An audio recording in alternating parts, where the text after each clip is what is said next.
Hi everyone, welcome to the Mentor Jessica channel. My name's Jessica and I am your guide on this exciting journey. So on this channel, I dive into the world of living a meat-based lifestyle, exploring recipes as well as nutritional tips, and sharing the incredible benefits I've personally experienced. But that's not all. I'm also sharing my story with hypothyroidism and shedding light on this journey to wellness. So if you want to peek into my health adventures, hit that subscribe button and join our community. Welcome to my weekly updates.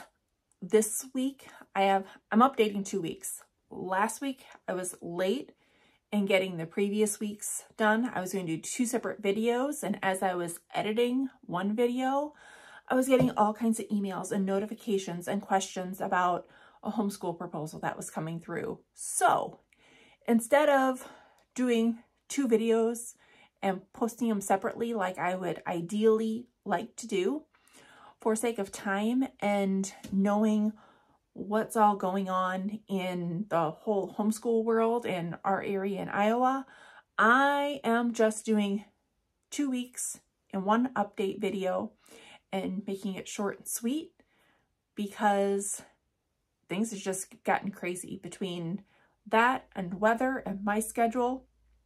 It feels like it's all crazy.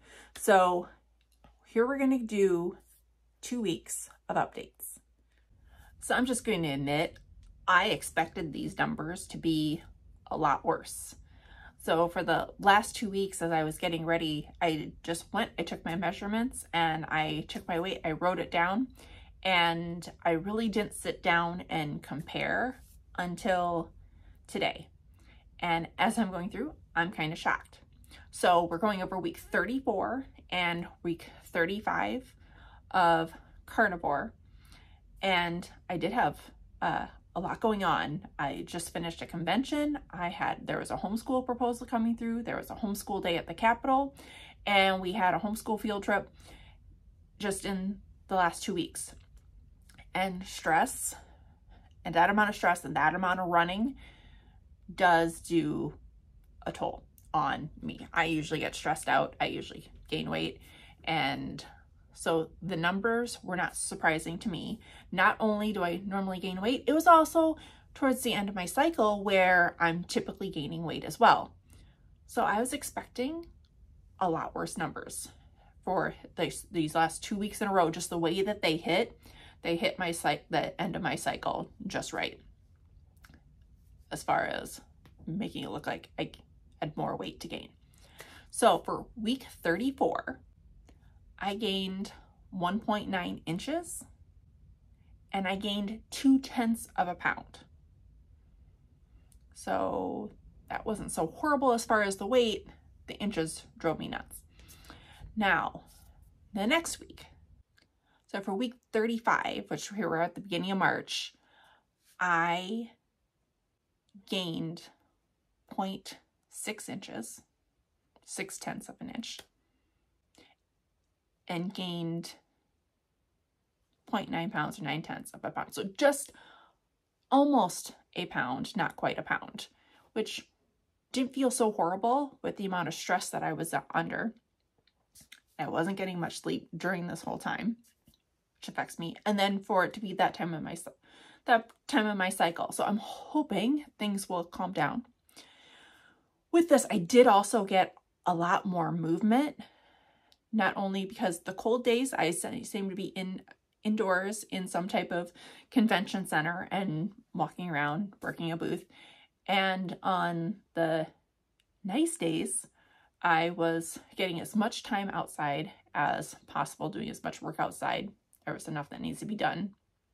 I was getting my griddle ready, spending more time outside in the sunlight, getting more vitamin D. Now that I'm able to get vitamin D, as the sun's up enough, I definitely feel a difference. I was able to get my movement in. So I had no problem meeting my movement goals. My exercise, I didn't quite get them. And I'm changing my goals a little bit for March. I'm just going to stick to, do I get my movement in?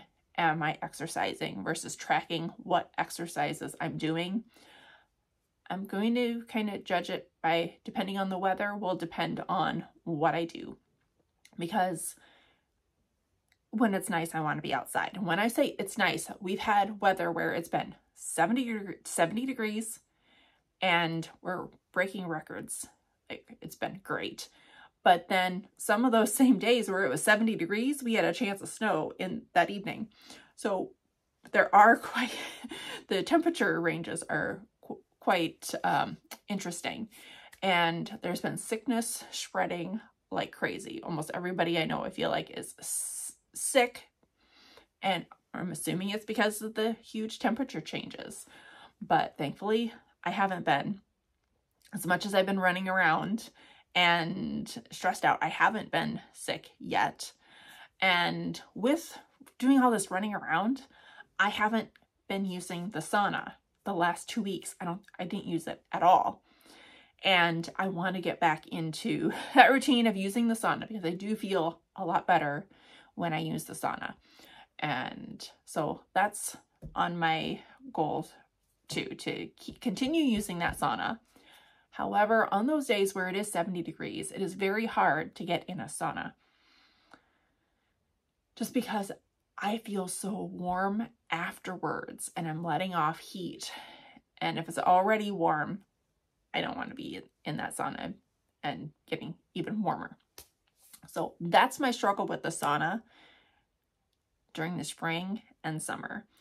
And I'm debating, really debating. I've never tried a cold plunge, but I'm debating on attempting that and doing the sauna in the winter and on cool mornings and trying a cold plunge for the spring and summer. Never done it. If you've done it, let me know what your thoughts are.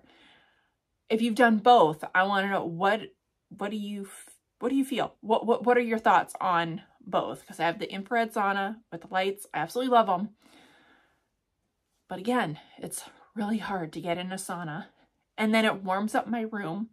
So I don't want to use the sauna in the evening. Actually, if I use the sauna in the evening, I have a harder time sleeping at night. So if I sauna, I usually sauna in the morning. And then, so if you have that same reaction, let me know. And let me know if you've done the cold plunge and how that has affected your day. How do you feel if you've ever done a cold plunge? Do you feel better if you do it in the morning or the evening? I'd really love to know what your thoughts on that are. All right. So I have a confession this week with all the running around and the craziness and so much time not being at home. I felt better taking my supplements and having more energy, which is great. However, I did feel tired and I had an energy drink to give me a boost. Now, when I took that drink, I wasn't sure if I was going to end up having some type of reaction or not. Thankfully, I didn't. But just like last summer, I found out garlic bread, if I can't say no after one slice, I want more, want more, want more. I had that same problem with the energy drink. I wanted more. Not only did I want more, I have been craving sugar every day. It's driving me insane how much I am craving some type of sugar, or I see sugar, or I see the girls have something and I'm like, ooh, that sounds good. I haven't had that in months. So to have the craving and have the craving so badly, it's driving me insane. I am I'm tempting myself to do a 3-day water fast to just try to knock that out. As that sugar temptation is horrible.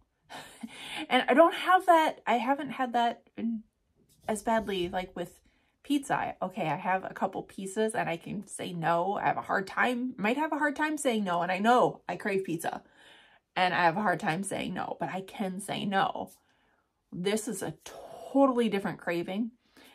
And I was worn out. I had a long drive. I was tired after, I can't remember how many hours I was up. I think I was at like 18 hours and was like getting ready to drive home. I'm like, I need something.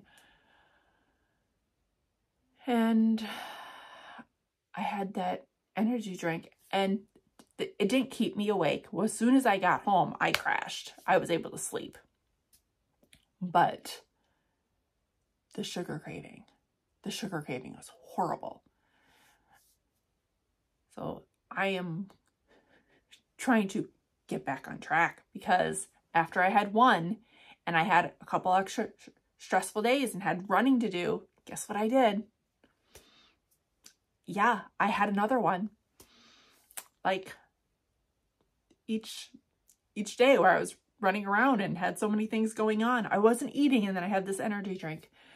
And now I'm just craving sugar. I want sugar. Like I want to run to the store and get snacks.